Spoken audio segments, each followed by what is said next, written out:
devoir la ci ñun ñu def ko boo xoolee ay député ñoo naroon jox possibilité président Ablaye Wade mu soppi constitution bi ba ñu mën a dindi le quart bloquant maanaam dindi li nga xam ne mooy tax mu mën a am deuxième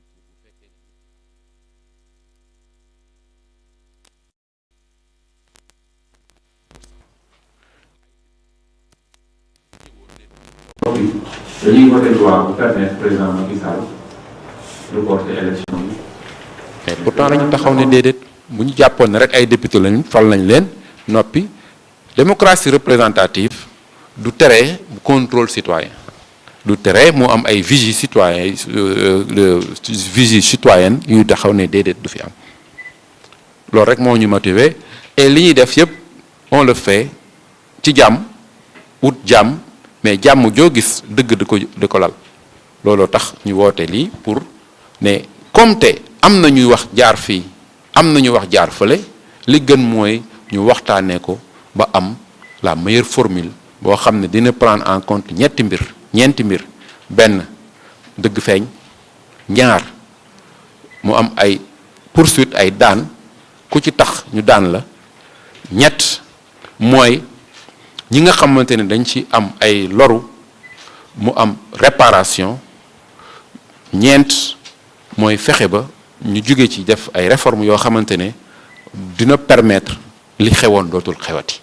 loolu donc mooy suñu yitte maintenant nag bu ñu forcer on va prendre acte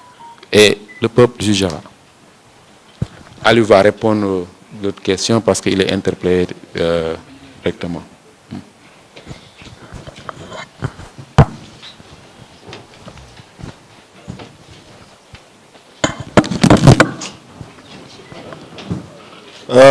Jërëjëf Yaye Sow Diawara, dans quelle mesure les concertations permettront de prendre en compte les avis des différentes parties prenantes? Non, on pense que déjà il y a une chose. Moi c'est une question. Sur la question de l'abrogation de cette loi d'amnistie, ça a été une promesse électorale. Ça a été un engagement officiel lors d'une adresse à la nation. Et ma question, c'est de savoir quel est l'avis du président Bassirou Diomaye Faye sur cette question. On l'a dit et on le réitère. Et donc, consulter les acteurs. D'abord, c'est parce que cette loi n'est pas une loi comme n'importe quelle. C'est récent. Avec plus de 80 morts, des personnes torturées, des personnes qui ont été puissent arriver à un consensus national fort. C'est ça le mot de la concertation à laquelle la société civile a appelé. L'autre chose, c'est, oui, national, s'il y a deux organisations qui ont justement ça, la démocratie, je pense, l'arrêtation, et qui est sur la position de principe de loi d'abrogation. Donc,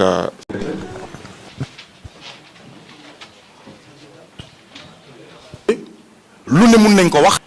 mais bu ñu ñëwee nekk au pouvoir pour la mise en œuvre. waa ji sa question bi am na solo nga ne ñoom bu ñu forcé voté ko fan la ñu jëm mais nous mettons tous les députés de la République face à leurs responsabilités, c'est le moment de le dire, que ce soit des députés de la majorité ak surtout les députés de l'opposition, que kenn si ñoom bu mu voté cette loi interprétative te buñ ci jógee 6 jours yi leen yoon may nañ ko saisir def ci recours fi mu doonee benn ñu xeex loi mooy dëgg. ku ci nekk assemblée bannière moo la fa yóbbu, parti politique moo la fa yóbbu wala beneen moo la fa yóbbu, mais une fois que nga yegg assemblée nekkatoo député parti bi mais député sénégalais yi nga. Mais sur une question aussi essentielle, si le Sénégal bokkuñ ci benn xalaat, est-ce que dafa war a dañu war a foncer tête baissée dem ou bien dañu war a taxaw? C'est ça la question. Aliou Sané wax na ko léegi wax bu am solo, il faut que je le répète en wolof. Président de la République dafa def promesse de campagne ne bu mu ñëwee dinañ dindi loi bi waaye dafa jógee ci loolu mu ñëw def ko ci discours 31 décembre muy discours officiel ñu bindal ko ko mu répété ko mokkal ko mën ko ñu diffusé ko prime time maanaam 20 heures Sénégal yëpp toog di ko seetaan mu ne dinañ dindi loi bi balaa ñoo wax waxu tirailleur dinañ dindi loi bii nii waaye léegi kàddu boobu moom xanaa amul solo. discours du président officiel 31 décembre à 20h Sénégalais yëpp toog déglu la Amadou Ba indil la une loi nga ne amoo ci observation bi la ko Amadou Ba indi léegi amaat na ñetti amendement ci kaw loi boobu noonu bi mu la indiloon yow lan moo ci sa kàddu président bëgg nañ xam lan nga xalaat ci loi bii nii ñun ñu jàpp ne loi wum tàppale la et Sénégal gàcce ngalaama société civile ak toutes ces personnes yi qui se sont levées parce que bu ñu jógul woon artu ci ba muy teel xëy na amendement yi ñu ci yokk sax duñ ko ci def c'est ça le sens de notre ça qui donne un sens à la lutte menée par la société civile c'est rappeler aux politiques lii mooy dëgg bi lii moo dul dëgg bi da leen ci taxaw loolu moom mooy suñu combat encore une fois suñu objectif c'est quoi ñoom seen objectif c'est quoi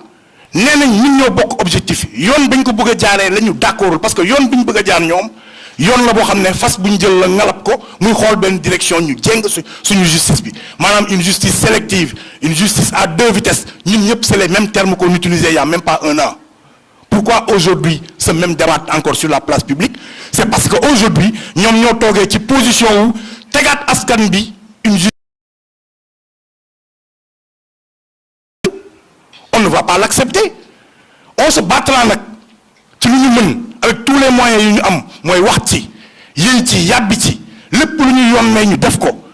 waaye bu ñu demee ba fin bi ñun dugguñu biir assemblée